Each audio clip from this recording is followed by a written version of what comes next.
போதும் என்று சொல்வதால் தொடாமல் போகிறேன்.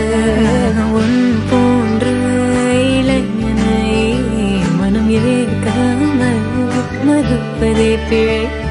கண்டேன் உன்னலாதி தூய்மையை, என் கண் பார்த்து பேசும் பேராண்மையை.